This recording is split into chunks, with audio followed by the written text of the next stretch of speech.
If you're deciding between the Honda NC750X and the Yamaha Tracer 700 for 2026 and want to know which one actually delivers more bang for your buck on real roads, stick around because one of these might surprise you with hidden drawbacks. Alright, so today we're diving into a head-to-head between the 2026 Honda NC750X and the Yamaha Tracer 700. Both are mid-size adventure-style bikes that mix commuting smarts with some off-road fun, aimed at riders who want something versatile without breaking the bank.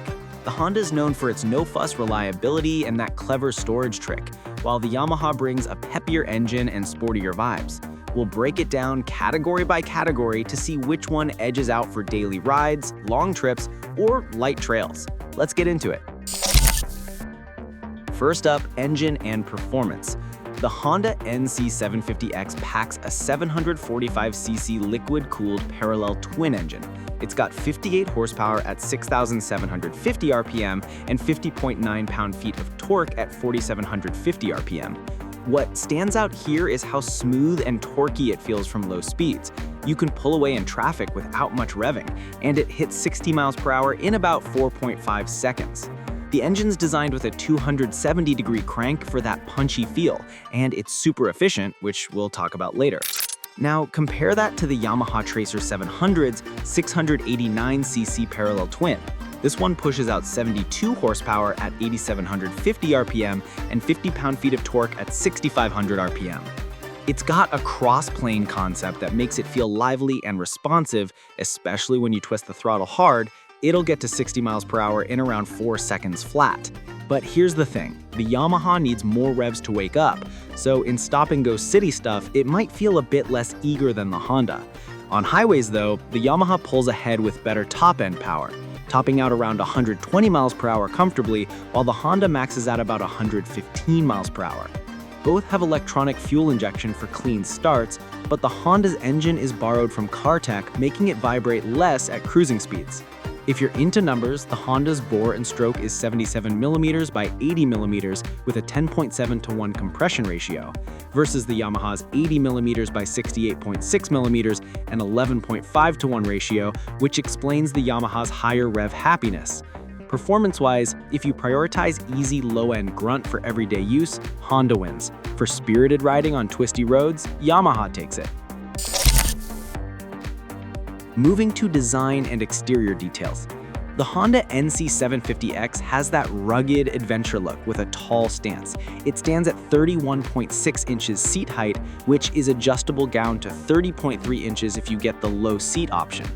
The bodywork is slim and angular with LED headlights that are sharp and bright integrated into a beak-like front fender for that off-road vibe. It comes in colors like matte ballistic black metallic or Grand Prix red, and the frame is a steel diamond type that's tough but keeps the weight at 487 pounds wet for the DCT version. One cool exterior feature is the 23-liter storage compartment where the fuel tank would normally be. The actual tank is under the seat, holding 3.7 gallons. That storage fits a full-face helmet easily, plus gloves or a small bag. The wheels are 17-inch front and rear with spoked rims, shod in 120/70 front and 160/60 rear tires, usually Dunlop or similar adventure treads. Now, the Yamaha goes for a more sport touring aesthetic, with a seat height of 33 inches that's not adjustable stock, making it taller and potentially trickier for shorter riders. Its design is sleeker with compact LED headlights and position lights that animate when you start it up. Looks modern and aggressive. Colors include Icon Performance or Tech Black, and the frame is a lightweight tubular steel at 434 pounds wet, which is noticeably lighter than the Honda. The fuel tank is up front, holding 4.5 gallons, so no storage gimmick, but it has side fairings that cut wind better. Wheels are also 17-inch cast alloys with 120/70 front and 180/55 rear tires for more road grip. Differences? The Honda feels more upright and adventure-ready, with handguards and a taller windscreen stock, measuring about 20 inches high for better wind protection. The Yamaha's is adjustable but smaller, around 18 inches, and it has a more lean-forward posture.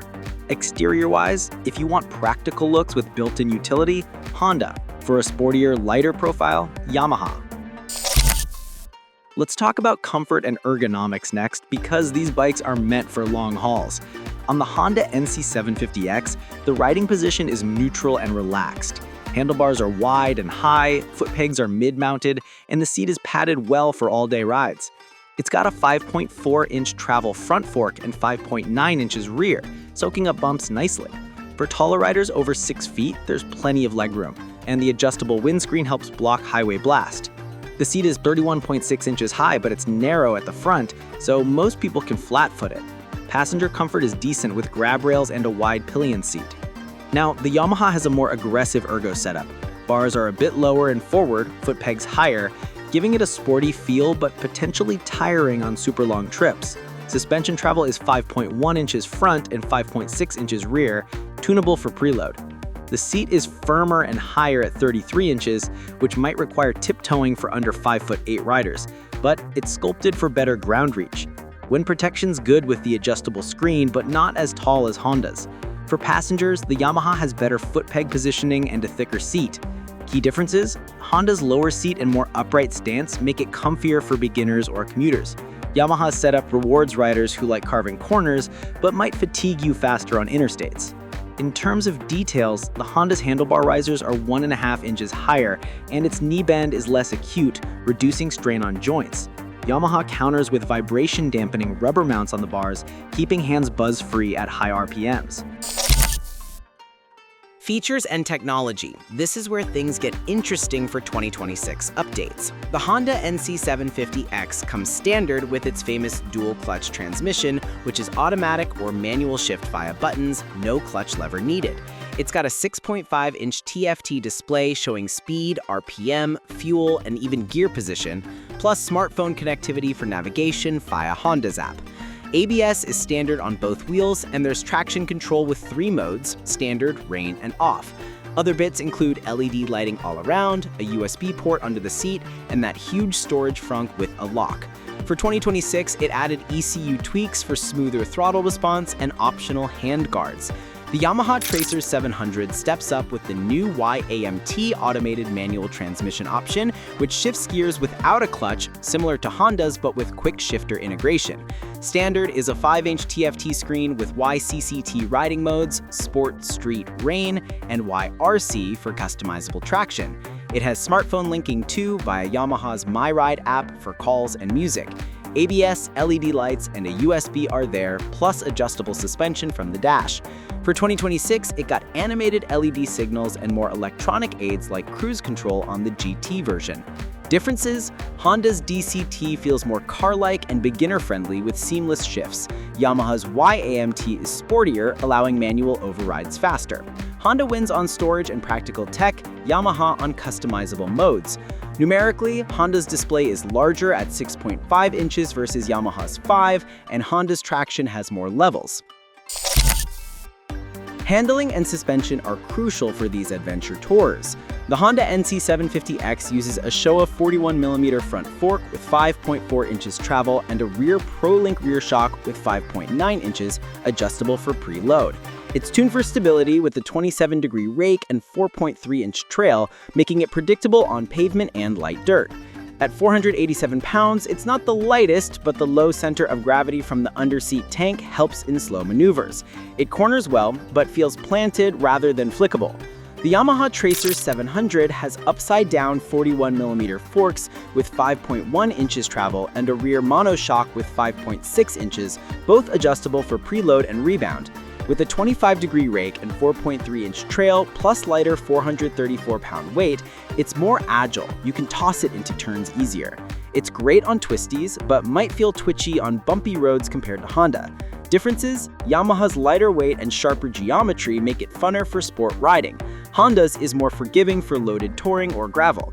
In specs, Yamaha's wire base is 57.3 inches versus Honda's 60.4, explaining the nimbler feel. Brakes and safety next. Both have dual-channel ABS. The Honda has twin 320mm front discs with 2 piston calipers and a 240mm rear single piston. Stopping from 60 miles per hour takes about 130 feet, solid for the class. It includes Honda selectable torque control for wheel slip prevention. The Yamaha uses dual 282mm front discs with 4 piston calipers and a 245mm rear, stopping in around 125 feet from 60. It has unified braking that links front and rear for better control. For 2026, Yamaha added cornering ABS on higher trims. Differences: Yamaha's setup bites harder and feels more progressive. Honda's is adequate but softer. Safety-wise, both have good tires, but Yamaha's wider rear gives more traction. Fuel efficiency is a big deal for tourers. The Honda NC750X shines here with up to 64 miles per gallon combined thanks to its low-friction engine and DCT optimizing shifts. With a 3.7-gallon tank, that's over 230 miles range. Real world, you'll see 55 to 60 miles per gallon on highways. The Yamaha Tracer 700 gets about 50 miles per gallon combined, with its 4.5-gallon tank giving around 225 miles. It's thirstier at high revs, dropping to 45 miles per gallon if you push it. Differences: Honda's better for gas savings, especially commuting. Yamaha's larger tank evens it out for trips. Price and value wrap this up. The 2026 Honda NC750X starts at $9,499 MSRP plus $600 destination, totaling around $10,099 out the door. That includes DCT Standard, which is a $500 to $800 add-on elsewhere. Yamaha Tracer 700 is estimated at $10,299 MSRP based on similar models like Tenere 700 at $10,999. With Y-AMT Extra for $500, Honda offers better value for practicality, Yamaha for performance enthusiasts. In summary, the Honda NC750X is your pick if you want easy, efficient riding with tons of storage and reliability for daily use or light adventures. The Yamaha Tracer 700 wins if you crave more power, lighter handling, and sporty tech for fun weekends. Both are solid for 2026, but it depends on your style. Honda for chill vibes, Yamaha for excitement. Hit subscribe for more bike breakdowns.